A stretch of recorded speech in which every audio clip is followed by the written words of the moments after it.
Want to hear about Gary getting arrested yesterday? I certainly do. Okay. What is this all about? Well, Gary calls me last night, and I'm not even clear on all the details. I'm not sure I understand it completely, but it seems kind of ridiculous. I've heard about this sting operation going on down in the subways. They do it every day. And Gary, you know, let's face it, there's a difference between low lives. Well, Gary kind of looks, you could kind of pass for a low life. You know what? I realized, I was telling a story to somebody last night, I look Hispanic. Yeah. I really do. Not that I'm saying all Hispanics are low lives, but... No, but... You know how cops look at Hispanics. Right. Gary looks Hispanic, and I think they... And they pick on him because... Yeah, because he looks Hispanic. He's targeted. Right. Which I'm saying is unfair. Of course. You know, it's not right, but... What are they supposed to do? Right. And, I understand the cops are doing their job and everything, and I'm glad they're down in the subway trying to catch leeches. But at the same point, they've got to be a little more thorough than just, handcuff. Well, Gary got handcuffed on the whole deal. Well, what did they accuse here's him what of happened. doing? All right. Gary went down to the subway last night. He was going on a date. Uh-huh. Which he didn't even tell me about. Who are you dating? No, I was just going to meet a friend for a movie. It wasn't like a date. A girl. Right. Okay. But it wasn't like a date. It wasn't a date. It wasn't a date, Robin. Okay, Howard. It was a date. Because I was going to say they should have arrested him. He was dating on a weeknight? Yeah, you shouldn't be out dating on a weeknight. I was going to a movie No one on the show's allowed to do that. I was going to a movie screening, actually. I was going to see Stella. It's important that you see that, because you can talk about it on the air. I see. Gary's now doing a show. Right. But okay. So, one at a time, please. So anyway, Gary's walking down the subway. What were you wearing, like sneakers and stuff? I was wearing jeans, sneakers, and my football jacket. Because I remember when I first met you at NBC, I was a little nervous hiring you because you did look a little, not Puerto Rican, but you looked shady. He looked shady. And now I know him. I'm trying to think. See, I can't remember. I don't know how I thought that of him. Because I know him so well, but he really looks shady. Maybe the mustache. I don't know. Maybe the hair, the mustache. Mustache cut your hair. But even when I saw you back then, he looks like a juvenile delinquent. You know what I mean? But not even a cool juvenile delinquent, like a heavy metal band. He looks like a guy who gets in trouble. Yeah. A ne'er-do-well. And he's all smelly and everything, so cops probably think he's just a vagrant. He's not smelly in that sense. Well, cheap teeth, dumb stare, the whole look. So anyway, the thing the cops are looking for. So Gary has like a pile of and I'm going to say something about Gary. I'm going to vouch for him. He's a real honest guy. Yes, he is. I would trust him with just about anything. Not with the show, but with just, my personal life, I trust him with stuff. With money and stuff. Right, like money. I mean, I even I'm at the point where I would say to Gary, hold my wallet for me. Gary, go take money out of my wallet. I mean, I'm at that point with you that I know you wouldn't steal or do anything wrong. He's a real honest guy. He's almost shamefully honest. So, look, tears are welling up. You just can't believe it. I just keep thinking about this event. He's really upset because he was up till midnight. Well, I don't understand what did you do? You jump over a turnstile? No. Listen what happened. So the cops were down there to catch people jumping over turnstiles. And Gary goes down, he has a pile of tokens, and you went to put your money in the turnstile. Right, but it was jammed. It was jammed. Now, I think what they're doing in these sting operations is jamming the turnstiles to see what people will do or something. Uh-huh. So Gary pushed his coin onto the other coin that was jamming it, and... See, well, you have to say something. The turnstiles are constantly jammed in Manhattan, always. Right. So sometimes if there's a token in there, and you pull the turnstile back a little bit, and you get in, and then you push it forward, and you knock on it, it unjams. Right. And sometimes you're able to get through, and sometimes you're not, and you have to put a coin in. Now, you have to understand, this is 5:30 at the 72nd Street Station on Broadway, so it's not like me and one other guy. Yeah, it's crowded. There are like 70 people waiting to get into one turnstile. Right. And sometimes, like I said, if you knock on some of the jam ones, you can get through. Now, you said you were going through a weird turnstile, though. I think it was like a special entry one, but I put my token in. What do you mean special entry? They have one where it's not supposed to. You're not supposed to be able to get through unless they push a button for you. Like sometimes you have a transfer, or if you're handicapped, or if you have if you're a policeman, you show your badge. But you weren't that aware of that, right? But I was just running, so you should even be able to get through that one, right? It should be locked. Yeah, it's not our responsibility to know that that's a special turnstile. Am I correct? I'll go along with Gary on that. Go on. So I went through, and I was it empty though, and everyone else was waiting on a long line for a different one? So I see. So the turnstile turned, is what you're telling me. Right. Okay. And I went through. But you put your coin in.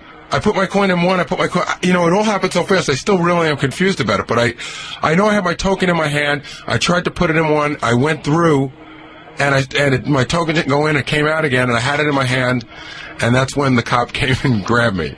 That's ridiculous. And he saw you holding the token. I said, I have it right here. I have it right here. Here it is. It's too late, buddy. It's too late.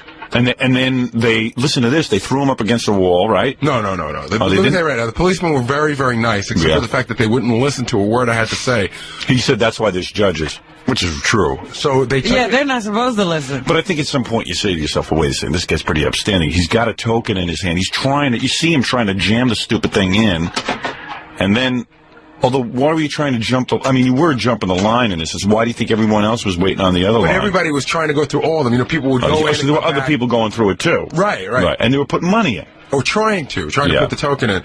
So the guy that... Was he in plain clothes or was he uniformed? They were all plain clothes. Okay. It was like I said, it was a sting operation. So the guy that got me was pretty young. So he showed me his badge, and then two other guys... And then he handcuffed you, right? Well, no, wait. Two other guys came and got me, and they start pushing me into this men's room, right? Yeah. So I said, guys, listen, nothing personal, but I want to see your badges because, you know, you're taking me... I didn't know who they were. Right. They take me in the bathroom and beat me up. So they showed me their badges, and they brought me in, and there in this bathroom are, like, the dregs of society. Dregs like no wallets, they have no ID, they have, and they've all been pulled in for this 100 times, and other stuff. And it was a daisy chain handcuff. You were handcuffed to these people? Oh, yeah. Oh, yeah. Oh, no. Oh, man. Oh, no. Okay, one of the guys on the daisy chain was complaining that he just joined Phoenix House, and if he didn't get home before dark, he couldn't get in. Yeah. One guy had no identification on him at all, but he could verify who he was real easy. Yeah. One woman was this Colombian woman, and she was like 25 years old. And Did they check her intestines? Yeah, they want to x-ray her. Yeah, see if there's any used condoms swallowed. Her only form of identification was a card to the CBS Video Club. Right. Yeah. Cool. Look what they're accepting. There's a club I don't want to join. Then there was another guy who had no identification. Right. And then there was a Spanish guy who didn't speak any English. Oh, man. I'd freak out because you're like caught in a Twilight Zone. That would be it for me. Yeah. I'd be like... find a dead person on the daisy chain. Yeah, right. I would have died. Yeah, I mean, I just, I fall apart there. I'd be like... Please. So Gary did tell one guy he was Gary Delabate from the Howard Stern Show. One guy, they went to put the handcuffs on me, and I'm like backing up and everything. I go, I just lost it. I really did. I go, you guys ever listen to the Howard Stern Show? I'm Boy Gary. I'm Boy Gary. It's like you're in hell. Whack. They put him right on. They did. Oh, yeah. Didn't even listen. Not even. So then this guy goes to me. One of the cops says, after I've been there for about 20 minutes, he goes, you look really familiar. I said, do you ever listen to Howard Stern? He goes, no, that ain't it. I was trying anything to get in his hand. I think I've seen you in a lineup somewhere. He said to me, he goes, didn't I see you in the post office? Yeah, you look real shady, I'm telling you. Really, he could fit a lot of those descriptions. Yeah. You know, when you hear about mafia guys or this or that, Gary looks like that. They used to say that I look like, what was that guy's name? Gus Faraci. Gus Faraci. Yeah, without the physique. Right. But the thing is that now what's he going to do? He has to go get a lawyer and everything? You mean they booked him? They give him a summons, right? They gave me a summons, and I think I have to make a court appearance. But it was really cool because what they do is they put you on this daisy chain, and there's like 8 guys on it, right? And they take what they don't realize that for a responsible person, this can really screw up your head because anybody who has nothing to lose doesn't care about getting arrested on something. Nothing will happen to you. But this is just like a real pain in the ass for anybody who's responsible, has to go to work. It hangs over your head until you get it all settled. And you wonder why people who have jobs and are responsible don't use Subway. Yeah, right. I mean, this is what goes on. It's bad enough you go down there and risk your life. They should pay you to get on there. To traveling with the criminal element. Because, this carries up to a year in jail. Oh, and I'm like, oh, man. So what do you have a record after this? Yeah, sure. An arrest record, sure. Oh, no. Well, I don't think it was technically... You've been arrested, right? I wasn't arrested. I was detained. You've been arrested.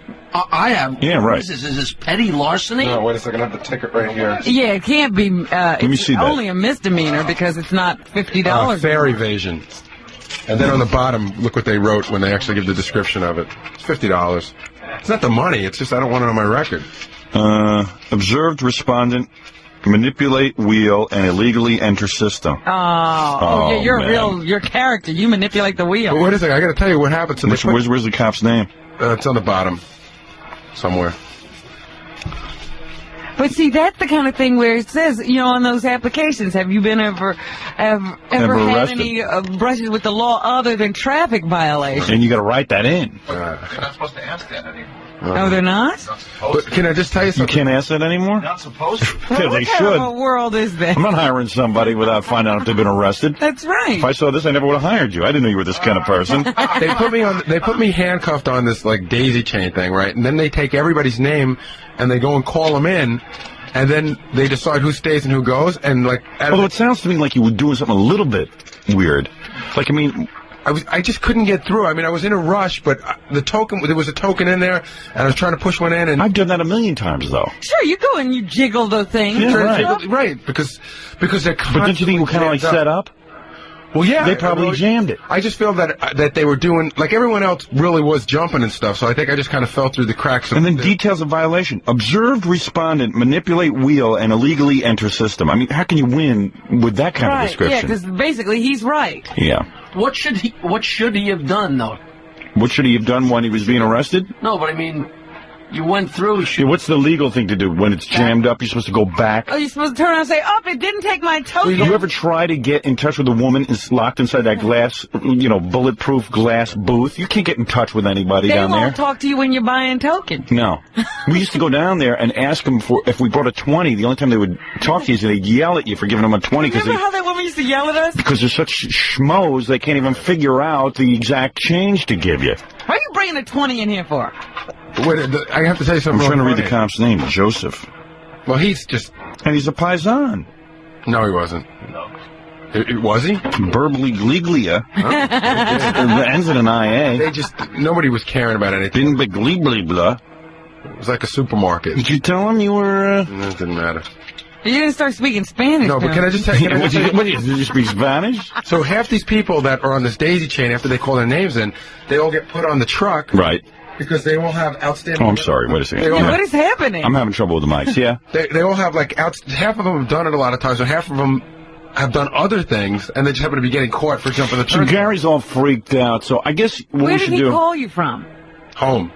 I went back home. Oh, they Why don't you didn't just- take you down to a station. No, they just detained me for about an hour. I'm sure there's an easy way to get a lawyer with some connections to get this thing straightened out in 2 seconds. But I just want to tell you something really funny. This Colombian woman that was handcuffed to me. Yeah. She wanted to go to the bathroom. We were like in the men's room, and I said, "Listen, honey, I ain't going because I would have had to go in with her." Yeah. I said, "You just wait till we get out of here."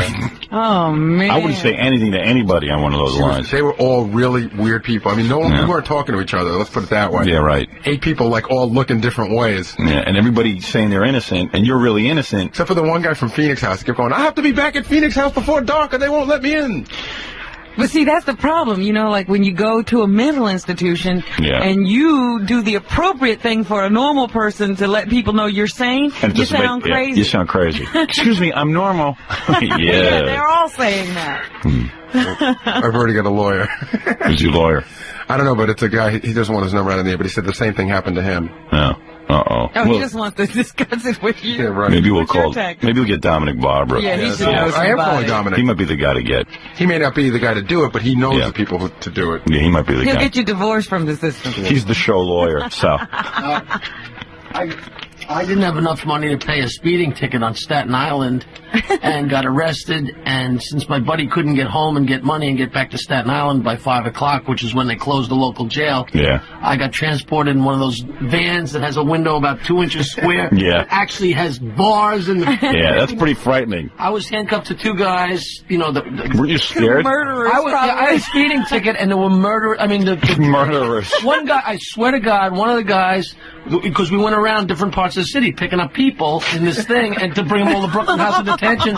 One guy was like in a short. Well, you were arrested. You were arrested for public drunkenness, right? That's a different story. But, right. but this one guy, That time he didn't care who he was with. Yeah. they open up the door, the guy gets in, they close the door, and before they hardly had closed the door, the guy like just took a pin out of his pocket and opened up his handcuffs. So Oh, Oh, man. The girl, he's loose. Oh, man. the girl that I was with was so excited about the whole thing. She was like really digging it. And she said to the cop, she said, "Excuse me, are we going to go like to get to hang out with like real murderers and stuff? Are we going to get to go to Great. jail?" Yeah, great. She's looking for some pointers. Yeah. Some action. Where'd she study? At the Charles Dickens School of Law?